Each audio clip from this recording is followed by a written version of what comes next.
Friends, Namaskar. I am Grijesh Kumar with a new video based on TET English preparation. You are welcome in this video. This video is based on remaining part of previous video. Here question number 31 is given as the sentence I am going to be a teacher when I grow up is a.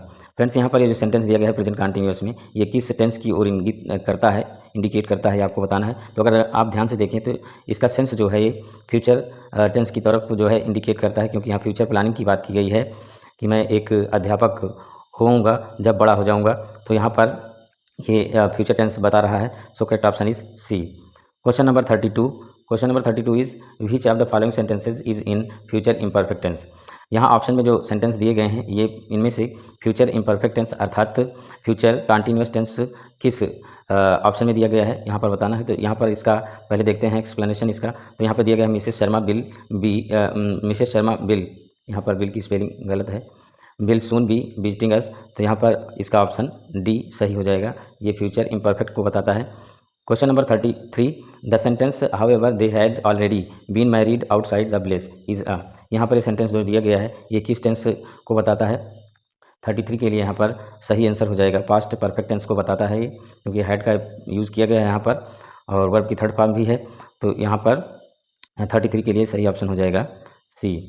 Next question number 34 to smoke cigarettes is injurious of health begin with it is.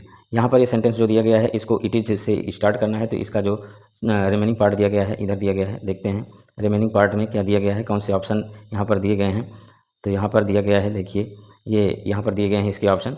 तो इसका जो converted रूप हो जाएगा यहाँ पर हो जाएगा it is injurious to health to smoke cigarettes. So correct option is B. Next question number 35 state the emphatic of I am happy. इसका एम्फेटिक बताना है। तो यहाँ पर इसका आंसर हो जाएगा I am so happy. So correct option is D. Question number 36 he was so tired that he just lay on the bed. यहाँ पर इस सेंटेंस को आपको जो है ट्रांसफॉर्म कैसे करना है, ही वॉज टायर्ड इनफ, इसके साथ आपको ट्रांसफॉर्म करना है। तो यहाँ पर दिया गया है, यहाँ ऑप्शन में दिया गया he was tired enough lying on the bed, ये हो जाएगा। So correct option is B. Question number 37 is rewrite the following sentence using too का यूज़ करके यहाँ पर एक सेंटेंस जो दिया गया है उसको आपको बताना है। दिया गया है sentence he was so excited that he could not think. तो वैसे ही आप इसको समझ सकते हैं कि पास्ट टेंस में है। तो यहाँ पर जो है इसका कन्वर्टेड रूप ट्रांसफॉर्म रूप जो हो जाएगा 37 के लिए यहाँ पर दिया गया है he was too excited to think. So correct option is C. Next question number 38 split into simple sentence. Friends यहाँ पर एक सेंटेंस दिया गया है, ये सेंटेंस है in the night the thief came into the garden. ये सेंटेंस दिया गया है, इसको आपको स्प्लिट करना है अर्थात तो इसको तोड़ना है। तो इसका जो टूटा हुआ सेंटेंस है यहाँ पर ऑप्शन में दिया गया है night fail the thief came into the garden, ये हो जाएगा स्प्लिटेड। तो correct option is D. Next question number 39 I ran into an old relative yesterday. यहाँ पर रैन इनटू जो ये दिया गया है इसके लिए और कौन सा वर्ड आ सकता है, कौन सा फ्रेज यूज़ किया जा सकता है, तो आपको ऑप्शन से बताना है। दिया गया है इसका answer met by chance. Ran into की जगह पर मेट बाय चांस संयोग से मिलने के लिए यूज़ किया जाता है phrase. So correct option is A. Question number 40 join into a single sentence. Friends यहाँ पर दो सेंटेंस दिए गए हैं, इसको सिंगल सेंटेंस बनाना है। सेंटेंस है he was absent from school he was ill, बहुत आसानी से बना सकते हैं। वैसे इसके लिए मैं आपको सजेस्ट करना चाहूँगा ये सिंथेसिस है। सिंथेसिस में सबसे बढ़िया तरीका होता है कि आप हिंदी में सोचें, अंग्रेजी में ट्रांसलेट कर दें और फिर उसके बाद वो सेंटेंस सही हो जाएगा। तो यहाँ पर दिया गया है इसका जो सिंथेसिस के रूप में सेंटेंस है he was absent from school because of his illness, ये इसका सिंथेसाइज रूप हो जाएगा। So correct option is B. Question number 41 देखते हैं। Question number 41 is given here. Yes, question number 41 is as follows which of the following sentences has a transitive verb. जहाँ पर option में जो सेंटेंस दिए गए हैं इसमें ट्रांजिटिव वर्ब का यूज़ किया गया है। तो यहाँ पर देखते हैं इसका answer he knows English very well. तो यहाँ पर पहले ही सेंटेंस में ट्रांजिटिव वर्ब नोज़ दिया गया है। So correct option is A. Next question number 42 complete the sentence with the correct infinitive. Correct infinitive का यूज़ करके सेंटेंस को कंप्लीट करना है। सेंटेंस दिया गया dash there is difficult very easy, यहाँ पर टू रीच हो जाएगा, टू रीच यहाँ पर भर देंगे, टू रीच यहाँ पर भर दिया जाएगा यहाँ पे। सो correct option is D. Next question number 43 is which of the following sentences is grammatically correct. Option में जो सेंटेंस दिए गए हैं इसमें से ग्रामेटिकली करेक्ट कौन है, यानी कि सिंटैक्स पर बेस्ड ये क्वेश्चन है। तो 43 के लिए यहाँ पर जो करेक्ट सेंटेंस है हो जाएगा unless he studies regularly he will not pass. आपको पता है कि अनलेस के साथ जो है नेगेटिव वर्ड नहीं यूज़ किया जाता, दूसरे जो इसका सबऑर्डिनेट सेंटेंस होता है उसमें यूज़ किया जाता है। So correct option is C. Next question, question number 44, choose the correct animal cry to complete the sentence. यहाँ पर एक सेंटेंस दिया गया है जिसमें एनिमल्स की क्राइज दी गई हैं, यानी कि उनकी बोली दी गई है। डॉग्स बार, कुत्ते भौंकते हैं। लायंस रोर, शेर दहाड़ते हैं। बट फ्रॉक्स, फ्रॉक्स क्या करते हैं। इसका आंसर आप कमेंट के माध्यम से बताइए, बहुत ही इजी है, आप कमेंट के माध्यम से बताएंगे कि कौन सा आंसर इसमें से होगा। कू दिया गया है, ब्लीड दिया गया है, यहाँ पर कू दिया गया है, ब्लीड दिया गया है, क्रोक दिया गया है और क्लक दिया गया है। इनमें से कौन सा वर्ड यूज़ किया जाता है फ्रॉक के लिए, आप कमेंट के माध्यम से बताएं, ऑप्शन भी बताएं। Question number 45, what is one of the longest types of poems which has been around for thousands of years. वो कौन सी सबसे लंबी कविता होती है जो हज़ारों साल तक जो है वो वैसे ही रहती है, बनी रहती है अपने अस्तित्व में। यहाँ पर दिया गया है एपिक पोएम, जो महाकाव्य पर आधारित कविताएं होती हैं, वे जो है बहुत लंबे समय तक होती हैं। तो इसका जो करेक्ट ऑप्शन है बी हो जाएगा। फ्रेंड्स, यहाँ पर एक क्वेश्चन और है कि एपिक पोएम इंग्लिश में सबसे पहले किसने लिखा है। सबसे पहले हैं और सबसे लास्ट के भी हैं, यानी कि एक ही राइटर ने जो है एपिक पोएम लिखा है, उनका नाम आप कमेंट के माध्यम से बताएं। क्वेश्चन नंबर 46, ए सब्सिडियरी और subordinate of parallel plot in a play or story that coexist with the main plot is. एक ऐसा प्लॉट जो कि पूरी स्टोरी में सब्सिडियरी होता है या सबऑर्डिनेट होता है, वो पूरी स्टोरी में रहता है, तो इसको क्या कहा जाता है आपको बताना है। तो यहाँ पर दिया गया है आंसर सब प्लॉट कहा जाता है। So correct option is D. Next question, question number 47, question number 47 is the line present fears are less than horrible imaginings appear in. ये लाइन कहाँ से ली गई है, मैं आपको बताऊं कि ये जो क्वेश्चन है ये लिटरेचर पर आधारित है। तो ये लाइन कहाँ से ली गई है, बहुत ही आसान है, मैकबेथ से ये लाइन ली गई है। तो करेक्ट ऑप्शन इज ए, यहाँ पर मैकबेथ से ये लाइन ली गई है। Next question, question number 48, question number 48 is what name does Rosalind assume for दर। ये लिखा हुआ है, यहाँ हर होना चाहिए, सॉरी यहाँ पर हर होना चाहिए मेरे हिसाब से, ये हर है, यहाँ पर टी नहीं रहेगा, हर रहेगा। Disguised self in as you like it. As you like it में जो रोजलिंड होती है वो कौन सा छद्म नाम धारण करती है, ये आपको बताना है किस रूप में अपने आप को बदल लेती है। इसका आंसर दिया गया है Ganymede. So correct option is C.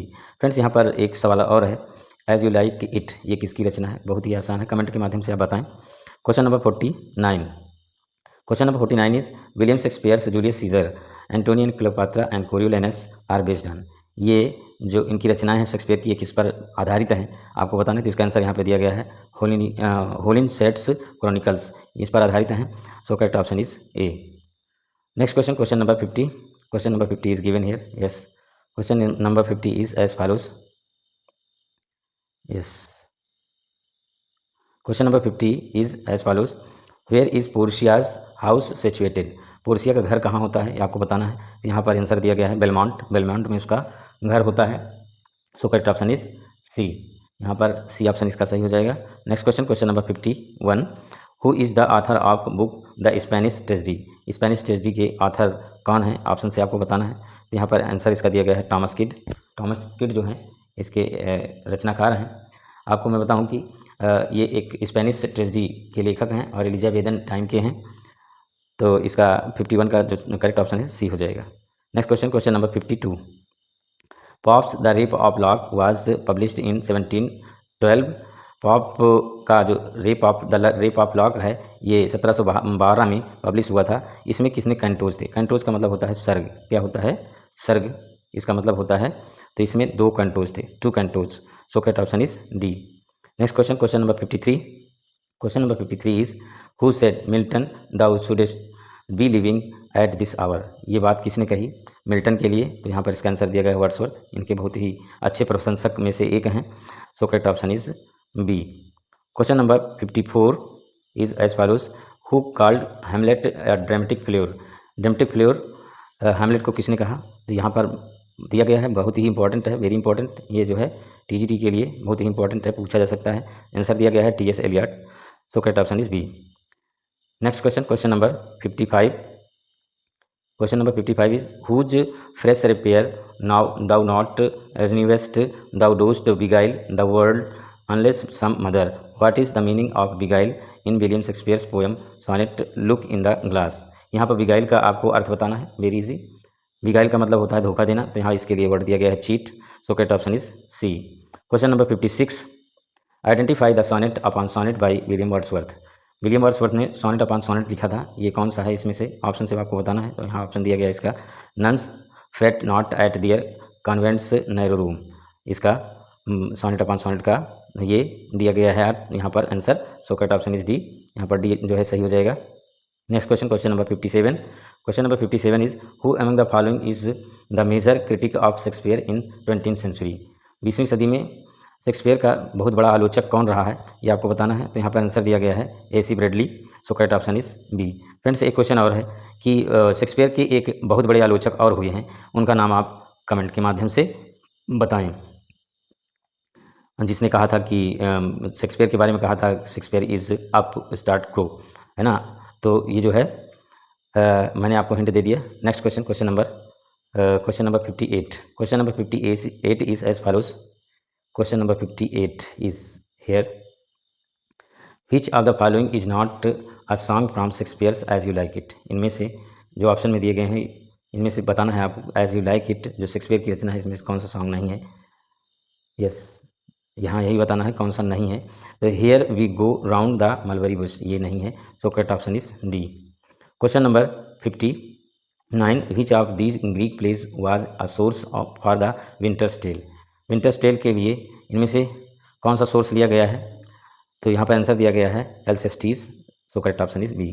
Winters Tale किसकी रचना है, आप कमेंट के माध्यम से बताएं, वेरी इजी है। Question number 60 and last question of this video. I will continue creating videos based on TET English preparation if you support me by subscribing my channel. Question number 60 is who overcomes by force hath overcome but half his foe। ये line कहाँ से ली गई है, ये आपको बताना है। इसका आंसर यहाँ पर दिया गया है पैराडाइज लास्ट। पैराडाइज लास्ट किसकी रचना है, आप कमेंट के माध्यम से बताएं। फ्रेंड्स, मैं जो है कई प्रश्न आपसे वीडियो के दौरान पूछता हूँ, प्लीज़ आप कमेंट के माध्यम से अगर बताते हैं तो मेरा इंकरेजमेंट बढ़ता है। और learning is the part of education, और इस हिसाब से भी ये सही होता है, तो आपको कमेंट करना चाहिए। चलिए, 60 का यहाँ पर सही ऑप्शन बी हो जाएगा। फ्रेंड्स, आज की वीडियो में बस इतना ही। आगे की वीडियो मैं आपको देता रहूँगा यदि आप मुझे सपोर्ट करते रहेंगे। Thank you for watching this video.